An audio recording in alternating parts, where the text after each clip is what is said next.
ఒకటి over stress ఉండడం. మన WHO గూడా రీసెర్చ్ చేసింది. సో, ఈ రీసెర్చ్‌లో తేలింది ఏంటి అంటే, ఎక్కువ స్ట్రెస్ ఉన్న వాళ్ళలో ఈ డయాబెటిక్ ఫాస్ట్‌గా అటాక్ అవుతుంది అని చెప్పి మనకి రీసెర్చ్ ప్రూవ్ అయినింది. అయితే ఒకటి స్ట్రెస్ అండ్ సెకండ్ వన్ వచ్చేసి ఫుడ్ హ్యాబిట్స్. ఇష్టం వచ్చినట్లు, ఇష్టం వచ్చిన ఫుడ్డు ఒక ప్రాపర్ టైం లేకుండా తిన్న వెంటనే మళ్ళీ మళ్ళీ తింటూ ఉన్నా కూడా ఈ డయాబెటిక్ వచ్చే ఛాన్స్ అనేది ఉన్నింది. అండ్ హెరిడిటీగా అంటే పాస్ట్ జనరేషన్స్‌లో గనుక ఎవరికైనా డయాబెటిక్ ప్రాబ్లమ్ ఉంటే సో వీళ్ళకి కూడా వచ్చే ఛాన్స్ అనేది ఉన్నింది.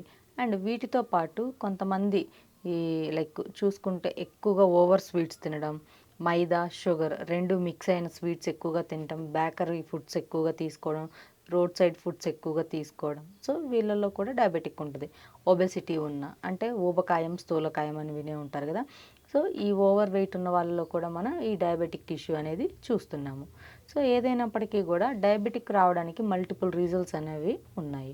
సో ఈ మల్టిపుల్ రీజన్స్‌లో మనం ఫస్ట్ థింగ్ మనం కరెక్ట్ చేసుకోవాల్సింది ఏంటి అంటే స్ట్రెస్‌ని మనం కంట్రోల్ చేసుకోవాలి. అండ్ సెకండ్ వన్ వచ్చేసి లైక్ మనం మన ఫుడ్ లైక్ ఎక్కువగా sweets, maida, junk foods, oil foods, road side foods, deep fries ఇవి కొంచెం తగ్గిస్తే గనుక ఈ డయాబెటిక్ అనేది మనకి కంట్రోల్‌లోకి వస్తుంది.